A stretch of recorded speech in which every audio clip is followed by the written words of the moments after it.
تحبي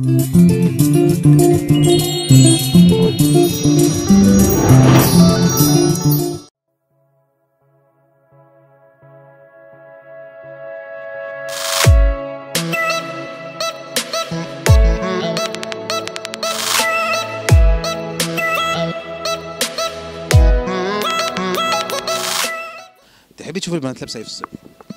يعني عادي، لبس المحترم عادي، البنطلون الجينز عادي تمام، والتي شيرت وعادي. البنات لابسه ايه في الصيف؟ اسألني السؤال تاني. يعني انا احب اشوف ايه؟ في الشوارع يعني؟ طب ما في تشوفي البنات في البيت؟ انا مثلا كان حاجه. طيب انت بتقول ايه يا ابني انت؟ اول حاجه اصلا بس نعرف الاول اصلا هي اللي هتخرج دي هتخرج في ضروره لخروجها ولا لا، يعني هو لازم هي تخرج ولا مش لازم تخرج ولا ايه؟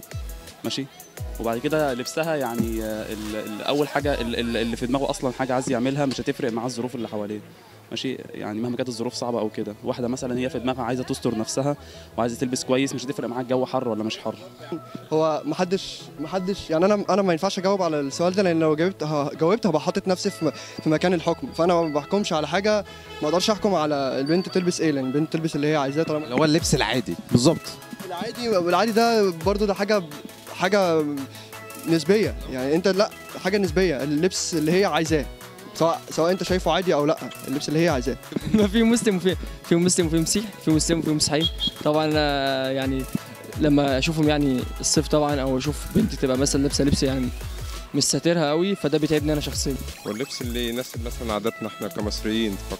اللي هو زي ايه مثلا؟ الشرقي، مش اللبس اللي هو مثلا يعني لا يبقى ماسك قوي او واسع قوي، اللي هو اللبس المصري زي اللي احنا تلبس جيبه، تلبس جينز مقطع، الكلام ده كله مقطع ما ينفعش حتى لو واسع. حتى لو واسع ما ينفعش في مصر.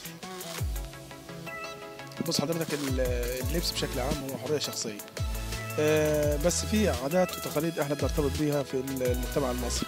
لو اتكلم عن الصعيد هتلاقي في لبس مختلف، اتكلم عن وجه البحر هتلاقي في لبس مختلف.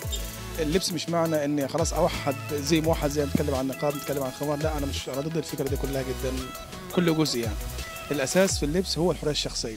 الحاجه الثانيه، لو هنلتزم بالتعليم اللي بنتكلم فيه عن اللبس، لما تبص على حالات التحرش هتعرف ان اللبس بتاعنا مش مناسب. جعان قوي وتحطه وتقعده جنب الاكل، غصب عنك في غريزه جواك هتبقى عايز تاكل، بقى شتى الطرق هتاكل.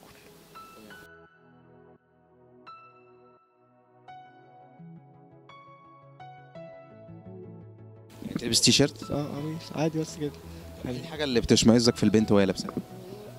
لا، البنطلون مثلا المقفول خالص، متقفل جامد، متقفل بس، عادي، والتيشيرت مفتوح. يعني هو ده بقى اللبس اللي يعني بيتعب شخصيتك، مثلا انت مش عايز تبص مثلا، او ان انت لما تبص بتتعب يعني. في دور على البنات، في دور بقى على الولاد في اللبس. الدور بشكل عام على الاسره، يعني حضرتك والدك والدتك والدتي هو اللي بيشوف ابنه وهو طالع او بنته وهو طالع، بيعوده على لبس معين او على شكل مظهر حضاري مناسب. اي حاجه بتناسب على فكره، مع كل واحد وستايله، هو اي ستايل بيمشي مع اي ولد.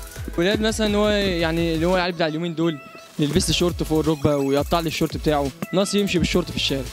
فعلا بيمشي بالشورت في الشارع؟ لا، الشورت اللي جوه بوكسر يعني. دلوقتي بتقول حريه شخصيه، كل واحد حريه شخصيه ويعمل اللي هو عايزه، بس في حاجه يعني بتحكم الواحد، والحاجه دي مش اجبار عليه، زي ان احنا بنقول في حريه شخصيه. واحد مثلا انت هتقول له يا ما تلبسش شورت فوق الركبه عشان دي عوره مش عارف ايه وكده، هيقول لك طب ما هي حريه شخصيه، انت هتعمل له ايه؟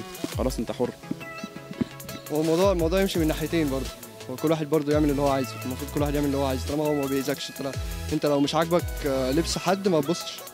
بالظبط. بس طبعا مش عاجبك كرش حد ما تبصش. ها بالظبط كده، خليك في عقلك. بالظبط.